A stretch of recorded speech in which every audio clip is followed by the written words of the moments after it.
Good morning. और जैसा कि अपन ने वर्ल्ड ज्योग्राफी वाली क्लास अपने स्टार्ट करी थी, इसके 2 लेक्चर आपके पहले हो चुके हैं जिसमें अपने सामान्य परिचय ले चुके हैं। चलिए आइए अब आगे पर बात करते हैं जो किसी भी बड़े लेवल के एग्जाम्स या अपनी IAS RAS वगैरह के लेवल से हैं, जो कंटिनेंट स्थलीय भाग होता है उससे काफी ढेर सारे क्वेश्चंस पुट अप किए जाते हैं। तो उसके लिए अपन काफी अच्छे तरीके से इसको अपन पढ़ते हैं। तो यहीं पर अपन बात करेंगे सबसे छोटा महाद्वीप जो कौन सा है, ऑस्ट्रेलिया। ऑस्ट्रेलिया कंटिनेंट के बारे में अपन डिस्कस करते हैं। ऑस्ट्रेलिया ज्योग्राफिकल फीचर्स के आधार पर अगर मैं बात करूं कि वे कहां किस प्रकार से फैला हुआ है, तो ये ज्योग्राफिकल फीचर्स के हिसाब से ये आपका ऑस्ट्रेलिया महाद्वीप जो है इस प्रकार से ये यहाँ पर या अपन कहें पूर्णतः दक्षिणी को डालते हैं, क्योंकि यहां से कर्क रेखा मध्य से गुजरती है। कर्क रेखा इसके मध्य से गुजरती है 23 से मकर रेखा साउथ, मकर रेखा इसके मध्य से गुजरती है। यानी अपन यूं कहें इसका उत्तरी भाग उष्ण कटिबंध और दक्षिणी भाग जो है वो उष्ण कटिबंध और दक्षिणी भाग उष्ण कटिबंध में आता है। ऑस्ट्रेलिया के बारे में अगर बात करें तो ऑस्ट्रेलिया वैसे विश्व के कुल क्षेत्रफल का लगभग 5% लेकर बसा हुआ है। यानी ऑस्ट्रेलिया और उसके आसपास के क्षेत्रों को मिलाकर के 85 लाख वर्ग किलोमीटर क्षेत्रफल में ये फैला हुआ है, जिसे अपन प्रमुख द्वीपों सहित इसे ओशेनियो कहा जाता है। और इसकी खोज की अगर अपन बात करते हैं तो सर्वप्रथम ब्रिटेन निवासी जो नाविक था कैप्टन क्रुक जो है यहाँ सबसे पहले पहुंचने वाला व्यक्ति है, जो 1770 में कैप्टन क्रुक यहाँ पर पहुंचे थे। और जो इसका पोताश्रय है सिडनी पोताश्रय बंदरगाह पर पहुंचे और इसकी खोज की। यानी इसकी खोज का श्रेय पर किसे देते हैं, कैप्टन क्रुक को दिया जाता है।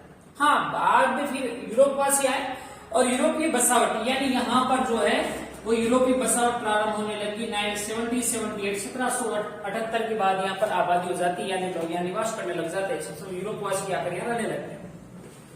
और इसके बाद क्या हुआ, यहाँ पर यूरोपीय जो क्षेत्र, ऑस्ट्रेलियाई जो क्षेत्र हैं, ऑस्ट्रेलियाई उपनिवेशों को मिलाकर के 1901 में क्या किया गया, यहां पर कॉमनवेल्थ की स्थापना की गई और यहां पर इसे 6 स्वतंत्र प्रदेश और 2 केंद्र शासित प्रदेशों के अंतर्गत बांटा गया, जिनमें अपन कह देते हैं कि भाई ये तो आपका चलता है पश्चिमी ऑस्ट्रेलिया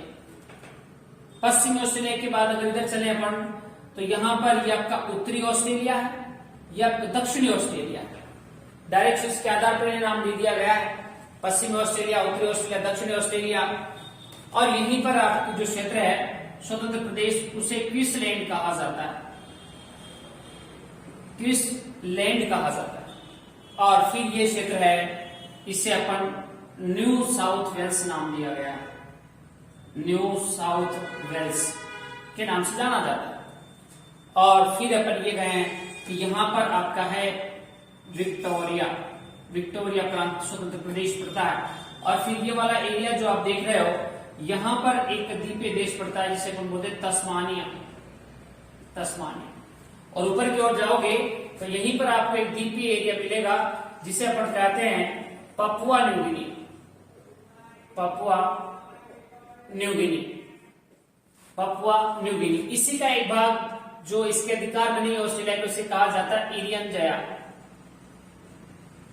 जया। यानी आज अपन जैसे कह रहे हैं कि ऑस्ट्रेलिया सबसे छोटा महाद्वीप है, इसे अपन ओशेनियो कहते हैं। और इसके बाद इसका जो क्षेत्र शामिल होगा, ये वैसे बहुत सारे द्वीप हैं लेकिन मुख्यतः ये उत्तरी न्यूजीलैंड है और यहीं पर ये आपका दक्षिण न्यूजीलैंड है। यानी इसे अपन कहते हैं न्यूजीलैंड मुख्यतः 2 द्वीपों में बसा हुआ है, उत्तरी व दक्षिणी न्यूजीलैंड।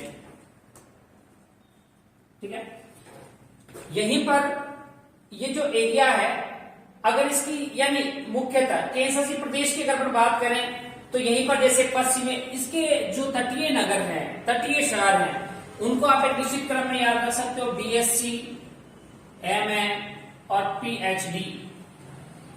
ऑस्ट्रेलिया के तटीय शहरों का एक क्रम हो जाएगा BSc, MA, PhD। यानी यहां से चले अपन कि बी का मतलब क्या हो गया, क्वींसलैंड। क्वींसलैंड की राजधानी क्या लगती है भाई, ब्रिस्बेन लगती है। क्वींसलैंड की राजधानी नगर है ब्रिस्बेन। एस से बनेगा न्यू साउथ वेल्स का राजधानी नगर क्या लगता है भाई, सिडनी, जहां पर कैप्टन कुक ने सर्वप्रथम उतरा था, ये यहां पहुंचा था 1770। इसके बाद अपन चले सी से, जैसा कि अपन बात करें कि ऑस्ट्रेलिया को आज देश, द्वीप और महाद्वीप तीनों की संज्ञा दी जाती है। ऑस्ट्रेलिया एक अपने आप में देश भी है, छोटा सा होने के कारण इसे द्वीप भी कहते हैं, और इसे क्योंकि ये महाद्वीप है तो इस प्रकार से देश, द्वीप और महाद्वीप। देश अपन उसे कहते हैं जिसका एक सेंट्रल कैपिटल लगता है। कंटिनेंट का मतलब होता है जैसे मतलब कोई कैपिटल नहीं होता, कंटिनेंट का कोई कैपिटल नहीं होता है, लेकिन यहाँ पर केंद्रीय राजधानी जो लगती है, केंद्रीय राजधानी जब घोषित की गई, जैसे अपन बात करें ना कि यहाँ पर 1770 में कैप्टन कुक सबसे पहले पहुंचे थे, 1778 में यहाँ पर प्रथम यूरोपीय बसावट प्रारंभ हुई थी। इसके बाद क्या हुआ, कॉमनवेल्थ की स्थापना की गई 1901 में, और 6 स्वतंत्र प्रदेश और 2 केंद्र शासित प्रदेशों में डिवाइडेड किया, जिसके अंतर्गत केंद्रीय राजधानी 1908 में इसका केंद्रीय राजधानी नगर घोषित कर दिया, जिसे अपन कहते हैं कैनबरा। तो अर्थात काफी अच्छा क्वेश्चन है। ऑस्ट्रेलिया की केंद्रीय राजधानी क्या लगती है, कैनबरा लगती है, जो कि आज एक केंद्र शासित प्रदेश है। इसके अलावा केंद्र शासित प्रदेश पपुआ न्यू गिनी होता है, तो 2 केंद्र शासित प्रदेश से बाकी सब स्वतंत्र प्रदेश के अंतर्गत आते हैं। ठीक है, इसमें अपन लें तो यहीं पर अपन बात करें आगे कि भाई जो एरिया है, बी से बन गया ब्रिस्बेन, ए से बन गया सिडनी, सी से बन गया कैनबरा, जो एक केंद्र शासित प्रदेश के अंतर्गत 1908 में घोषित किया गया था, केंद्रीय राजधानी बनाया गया था ऐसे। इसके बाद एम से बनेगा विक्टोरिया की राजधानी मेलबोर्न है, मेलबोर्न, जिसे अपन आगे बात करेंगे कि मेलबोर्न को पूरे विश्व में ऊन बंदरगाह के नाम से जाना जाता है, क्योंकि यहाँ मेरिनो नस्ल की जो भेड़ है, मेरिनो नस्ल की भेड़ से सर्वाधिक अच्छी गुणवत्ता वाली ऊन का उत्पादन होता है, इसलिए उनका निर्यात मेलबोर्न बंदरगाह से होता है। इसका सबसे बड़ा बंदरगाह वैसे सिडनी है। इसके बाद अपन बात करें मेलबोर्न के बाद ए के बाद जैसे यहीं पर ये दक्षिणी ऑस्ट्रेलिया की राजधानी क्या लगती है भाई, एडिलेड लगती है। पी से पश्चिम ऑस्ट्रेलिया का राजधानी नगर क्या लगा भाई, पर्थ। पश्चिम ऑस्ट्रेलिया का राजधानी नगर क्या लगता है, पर्थ लगता है। डी से उत्तरी ऑस्ट्रेलिया का राजधानी नगर है जो क्या होने वाला है भाई, डार्विन। उत्तरी ऑस्ट्रेलिया का राजधानी नगर क्या होगा, डार्विन होने वाला। ठीक है, अब जो ओशिनियो की अपन बात कर रहे हैं, ओशिनियो की अपन बात कर रहे हैं, वो ओशिनियो में कुल 22 देश शामिल हैं। ओशिनियो यानी ऑस्ट्रेलिया, उसके द्वीप जो प्रशांत महासागर में फैले हुए हैं, सभी को मिलाकर के, यानी कुल 22 देशों को मिलाकर के इसे ओशिनियो कहा जाता है। ओशिनियो में जो मुख्यतः ये 5 भागों में बांटा जा सकता है, यानी अपन यूं कहें माइक्रोनेशिया, मेलोनेशिया,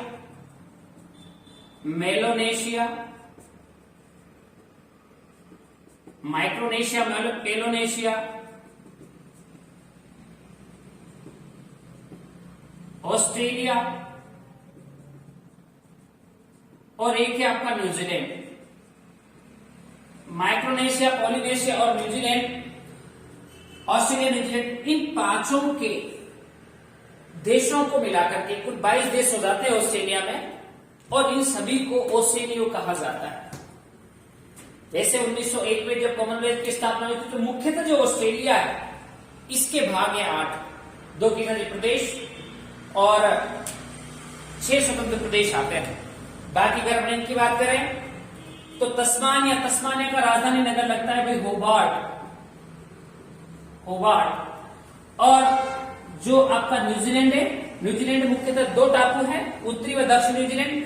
तो यहाँ उत्तरी न्यूजीलैंड में इसका राजधानी नगर गया वेलिंगटन, जो कि यहां से इधर ये आपका एक वृत्त गुजरता है 66 से 1/2 डिग्री साउथ, यानी इसे अपन बोलते हैं अंटार्कटिक रेखा।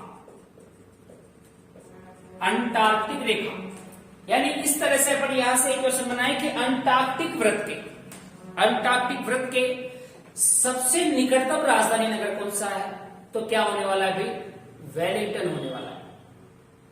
अंटार्कटिक वृत्त के सबसे निकटतम राजधानी नगर वेलिंगटन है, या विश्व का दक्षिणतम राजधानी नगर क्या होने वाला है? वेलिंगटन है। फिर यदि अपन ऑस्ट्रेलिया को देखें तो वर्ल्ड लेवल पर क्या चलता है? कुछ जल संधियां होती है जिन्हें अपन जलडमरू मध्य भी कहते हैं, या जलीय भाग की पट्टियां होती है जो दो जल राशियों को आपस में जोड़ती है और स्थलीय भागों को क्या करती है? अलग अलग करती है। तो जिन्हें अपन जलडमरू मध्य कहते हैं। तो यहाँ ऑस्ट्रेलिया के कुछ भागों में जो जल संधियां अपने इसके साथ ही याद रखें, यहीं पर एक जल संधि है जो टोरेस जल संधि। यानी अगर ये कहें कि टोरेस जल संधि स्थित है, कहां पर है? पपुआ न्यू गिनी और ऑस्ट्रेलिया के बीच। पपुआ न्यू गिनी और ऑस्ट्रेलिया को अलग अलग करती है। बाकी इधर हिंद महासागरीय जल आ जाता है, प्रशांत महासागरीय जल आ जाता है, इधर आपका जल हिंद महासागरीय जल। सागर के आधार पर यहां पर एक सागर है कोरल सागर को, ये इधर एक सागर है आरापुरा सागर। यानी यह कोरल सागर आरापुरा सागर को आपस में जोड़ती है और पपुआ न्यू गिनी वो ऑस्ट्रेलिया को अलग अलग करती है।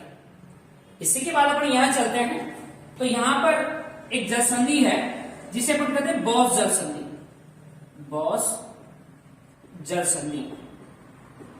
फिर आपसे कहा जाएगा बॉस जल संधि स्थित है ऑस्ट्रेलिया, यानी ऑस्ट्रेलिया का विक्टोरिया प्रांत है, और यह तस्मानिया। ऑस्ट्रेलिया तस्मानिया दोनों को अलग अलग करती है। इधर जाएंगे तो तस्मान सागर आ जाएगा, इधर आपका हिंद महासागरीय जल है, ठीक है, या ऑस्ट्रेलियन बाइट है। तो ऑस्ट्रेलियन बाइट को, ऑस्ट्रेलियन खाड़ी को, ऑस्ट्रेलियन बाइट को यह तस्मान सागर से जोड़ती है। ऑस्ट्रेलियन बाइट को तस्मान सागर से जोड़ने का काम करेगी बॉस जल संधि, और अलग अलग के आधार पर तस्मानिया को किससे अलग करती है? ऑस्ट्रेलिया से अलग अलग करती है। फिर अपन यहाँ न्यूजीलैंड में जाएं, न्यूजीलैंड में यहां पर आपको जल संधि मिलेगी जिसे अपन बोलते हैं क्रूक जल संधि। और क्रूक जल संधि जो है, यह क्रूक जल संधि उत्तरी व दक्षिणी न्यूजीलैंड के बीच स्थित है, यानी इन दोनों द्वीपों को अलग अलग करने का काम करती है, ठीक है। तो इस प्रकार से छोटा सा रेफरेंस हुआ। इसके बाद अगर हम ऑस्ट्रेलिया की बात करते हैं तो इसे किस किस उपनामों से जाना जाता है? तो ऑस्ट्रेलिया को अपन एक तो ओसेनियो कह रहे हैं, देश द्वीप महाद्वीप तीनों कहा जाता है। इसके बाद क्या हुआ कि इसे अपन प्यासी भूमि का महाद्वीप भी कहते हैं, प्यासी भूमि का महाद्वीप, लैंड ऑफ थंडर, प्यासी भूमि का महाद्वीप, थंडरलैंड। क्योंकि यहाँ ऑस्ट्रेलिया की इधर एक विस्तार सबसे लंबी पर्वत श्रृंखला मिलेगी यहाँ पर ऑस्ट्रेलिया की, जिसके कारण इधर यह पश्चिमी ऑस्ट्रेलिया का भाग शुष्क रहता है, इसलिए अत्यधिक गहरे पेड़ पौधे गए हैं या पानी की कमी है, इसलिए अपन इसे अधिकांश भाग 2/3 भाग मरुस्थलीय होने के, अधिकांश मरुस्थलीय होने के कारण इसे अपन प्यासी भूमि का महाद्वीप भी कहते हैं। और फिर यदि अपन देखें तो इससे अपन कहते हैं land of golden peace, land of golden peace कहा जाता है, लैंड ऑफ गोल्डन पीस कहा जाता है। तो लैंड ऑफ गोल्डन पीस जो है इसे अपन कहा जाता है कि सोने के रेशे का देश, क्योंकि यहाँ अपन आगे बढ़ेंगे तो यहाँ मेरिनो नस्ल की भेड़ पाई जाती है, इसलिए इसे लैंड ऑफ गोल्डन पीस कहा जाता है। माओरी जनजाति, आगे बढ़ ढेर सारी बातें करेंगे इसके बारे में। और समतल भूमि का महाद्वीप, समतल भूमि का महाद्वीप,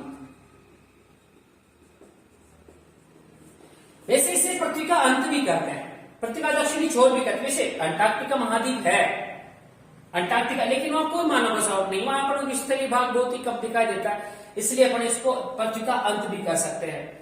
तो इस प्रकार से अपन यहाँ पर बात करेंगे। और इसे अपन कंगारू का देश भी कहते हैं, कंगारू का, लैंड ऑफ कंगारूज भी आदि नामों से इसे अपन जाना जाता है। तो ये हुई बात अपनी ऑस्ट्रेलिया की। अब ऑस्ट्रेलिया के बारे में अगर अपन और अधिक बातें करें कि ऑस्ट्रेलिया की अन्य छोटी छोटी बातें यहाँ पर अपन बात करेंगे कि भाई क्या है ऑस्ट्रेलिया में, तो अलग अलग टॉपिक्स के अंदर अपन इसको डिवाइडेड करें, जो कि होगा आपके पर्वत होंगे, नदियां होगी, पठार होंगे, है ना। तो इस प्रकार से अगर अपन बात करें, पठार पर्वत बहुत सारे हैं ऑस्ट्रेलिया में, लेकिन समतल है, इनकी ऊंचाई अधिक नहीं है। तो ऑस्ट्रेलिया में पठारी क्षेत्र की अगर अपन चर्चा करेंगे तो इस प्रकार से अपन यहाँ पर बात कर लेते हैं। तो ये देखिएगा, ऑस्ट्रेलिया के इधर यहाँ पर सबसे प्रसिद्ध पर्वतमाला है, ऑस्ट्रेलिया के इधर यहाँ पर प्रसिद्ध पर्वतमाला है जो ऑस्ट्रेलिया की सबसे लंबी। ऑस्ट्रेलिया के पर्वतों का अपन जिक्र कर रहे हैं, ऑस्ट्रेलिया में कौन कौन से पर्वत पाए जाते हैं। तो ऑस्ट्रेलिया में सबसे प्रसिद्ध पर्वतमाला है great dividing range, great dividing range, great dividing range. यह ऑस्ट्रेलिया के अपन सबसे ऊंची भी कह सकते हैं, ऑस्ट्रेलिया की सबसे लंबी भी कह सकते हैं। ऑस्ट्रेलिया की सबसे ऊंची व सबसे लंबी पर्वतमाला है, जो कौन सी है, ग्रेट डिवाइडिंग रेंज। इसकी लंबाई हुई 1800 किलोमीटर। तो अतः ये विश्व की चौथी सबसे लंबी पर्वतमाला थी। सबसे लंबी पर्वतमाला का अपन नाम पढ़ेंगे एंडीज, जो कि 7200 किलोमीटर है, और ये आपको मिलेगी दक्षिणी अमेरिका महाद्वीप। विश्व की सबसे लंबी पर्वतमाला है एंडीज, जो दक्षिण अमेरिका महाद्वीप में अपन को पढ़ने को मिलेगी। और विश्व की दूसरी सबसे लंबी पर्वतमाला है, इसका नाम है रॉकी, और रॉकी आपको मिलेगी उत्तरी अमेरिका, और इसकी लंबाई है 6000 किलोमीटर। तीसरी सबसे लंबी पर्वतमाला का अपन नाम बहुत अच्छे तरीके से जानते हैं, जिसका नाम है हिमालय पर्वत श्रेणी, और हिमालय पड़ती है आपके एशिया में, और इसकी लंबाई है 2400 किलोमीटर। और चौथी सबसे लंबी में नाम आता है किसका, आता है ग्रेट डिवाइडिंग रेंज का। तो यह ऑस्ट्रेलिया की सबसे लंबी और विश्व की चौथी सबसे लंबी पर्वतमाला है, जिसकी लंबाई 1800 किलोमीटर है। और फिर अपन बात करें तो यहीं पर न्यू साउथ वेल्स में यहाँ पर इसकी सबसे ऊंची चोटी है, जिसका नाम है कोसियुस्को। कोसियुस्को 2234 मीटर इसकी ऊंचाई है, जो कि ऑस्ट्रेलिया का सर्वोच्च शिखर माना जाता है। तो अगर आपसे यूं पूछे ऑस्ट्रेलिया का सर्वोच्च शिखर कौन सा है, तो कोसियुस्को है। सबसे लंबी पर्वतमाला कौन सी है, तो ग्रेट डिवाइडिंग रेंज है। और फिर यदि अपन बात करें तो ऑस्ट्रेलिया की सबसे ऊंची सबसे लंबी पर्वतमाला कौन सी, ग्रेट डिवाइडिंग रेंज है। यदि अपन देखते हैं तो कोसियुस्को के बाद यहीं पर ऑस्ट्रेलियन आल्प्स पर्वत श्रेणी है, ऑस्ट्रेलियन आल्प्स, ऑस्ट्रेलियन आल्प्स पर्वत श्रेणी। यहां पर मध्य ऑस्ट्रेलियाई क्षेत्र में मैकडोनल्ड श्रेणी पाई जाती है, मैकडोनल्ड श्रेणी, जिसका सर्वोच्च शिखर है mount Jaitley, mount jelly, mount jelly इसका सर्वोच्च शिखर है, जिसकी ऊंचाई 1531 मीटर। इसके बाद अपन यहीं पर चलेंगे तो यहीं पर होगी ब्रोकन हिल्स। यहाँ पर एक और श्रेणी है जिसे अपन ब्रोकन हिल्स के नाम से जानते हैं, ब्रोकन हिल्स।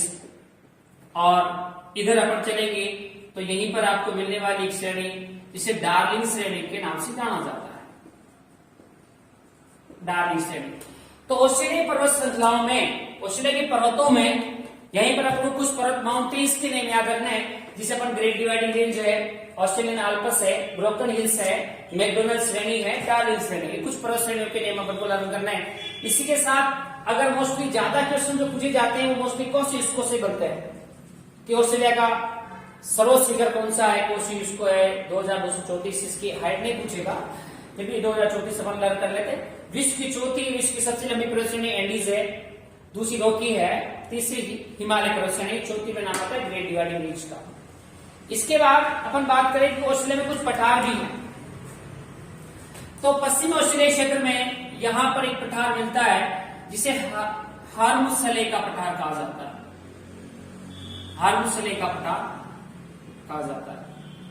इधर पर थोड़ा आगे बढ़ेंगे तो यहीं पर आपको मिला किम्बरले का पठार, किम्बरले का पठार। और यहां पर जो उत्तरी ऑस्ट्रेलिया वाला भाग है इसे अपन बोलते हैं अर्नहम का पठार, अर्नहम का पठार।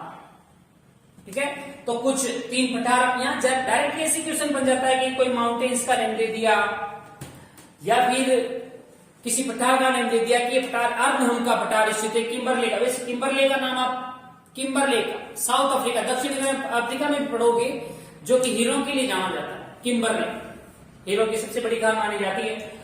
हमसले, किम्बरले और अर्नहम का पटारी, पटार के नियम पर को याद रखना, बाकी माउंट टेस्ट यह है।